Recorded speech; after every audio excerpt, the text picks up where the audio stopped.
Selvan, you're the local coordinator of the Active Citizens Movement. We had quite an historical meeting here tonight. Now tell me, how did it happen? I mean, what prompted you to organize this meeting?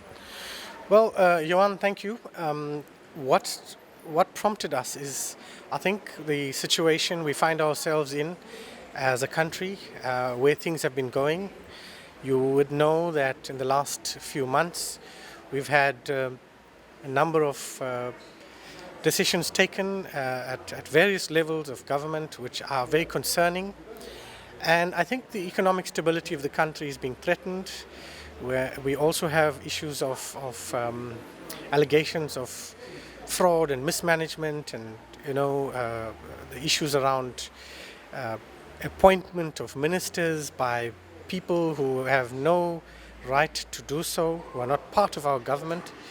Those are issues of concern to ordinary people, and this Active Citizens Movement is a coming together of ordinary people who are speaking out against things that's just not going right.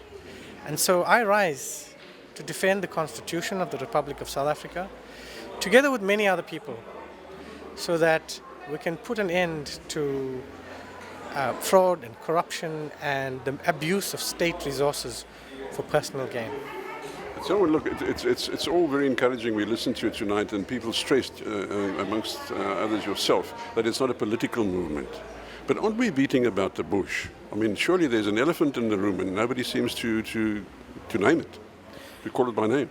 Well, Johan, you should know by now that I am a loyal and disciplined member of the ANC. I remain a member of the ANC.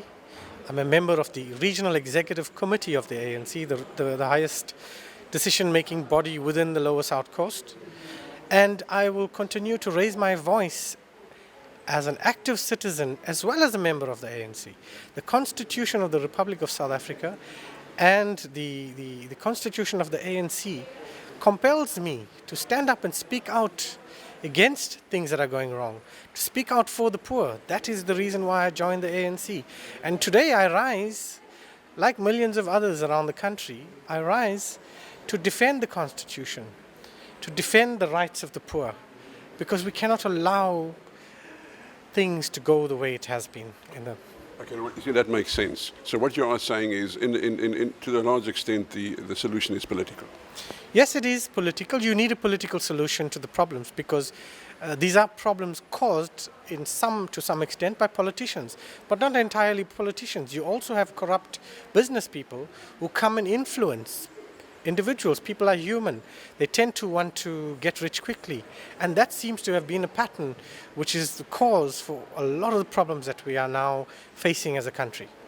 So now a lot of people have already signed up. They want to become part of the movement. People who are listening to this or watching this, if they want to become part of what do they do? I think, Johan, from now on, we will be putting out some alerts through your organization and other media. We will be asking for people to report things that are not right, to get involved.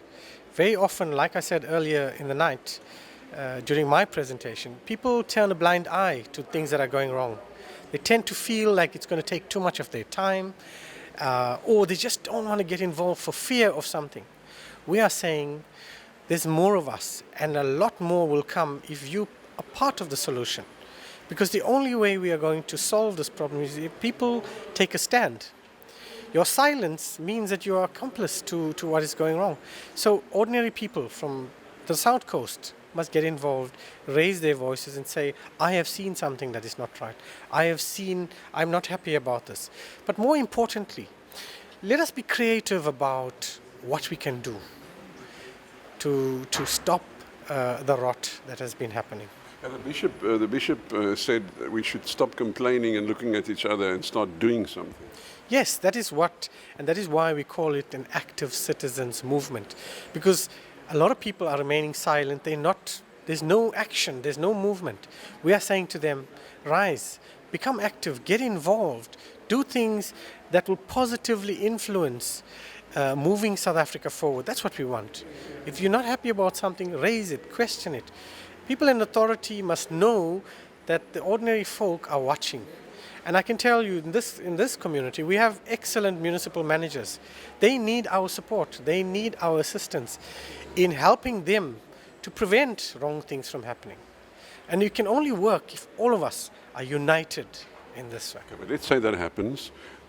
People down here are united and they stand together and they send a message to what is happening to the top. But won't that influence the political processes? I mean, surely it'll affect the ANC in KZN. Well, I think I can tell you right now that a large number of the ANC is, our members, our people across the board are not happy with some of the things that are happening. There are those who keep quiet because they feel that they have to. But I can tell you, and you're hearing the voices coming out of Parliament. We are the majority party. We remain loyal to the constitution of the ANC and the constitution of the Republic. And I can tell you, as a member myself, that many people are not happy and they're speaking out increasingly. People are speaking out. Senior leadership are standing behind Pravin Gordhan and those who are against corruption. Nothing in the constitution of the ANC says that they can promote corruption. Fine, but now if you're pro Pravin Gordhan, by implication, you are against President Zuma. No, that does not necessarily mean I'm against President Zuma. Today it's Zuma, tomorrow it'll be somebody else. So we are against corruption. We are against anything that violates the rights of the poor people. When you rob the country, when you rob the treasury, you are robbing the people of South Africa, the poor people. And as an ANC activist, as a member of the ANC, it is my duty to rise to defend the Constitution, to defend the Treasury, and to defend our Chapter 9 institutions, because that is a safeguard mechanism that the democratic government put in place. And we need to make sure that for our children and grandchildren, that they are protected so that we leave behind a legacy that they can take forward. So, well, thank you very much. On behalf of all the people down here, thank you for your efforts, and we hope it solves the problem in the very near future. Thank you very much. Thank you very much, Johan. God bless.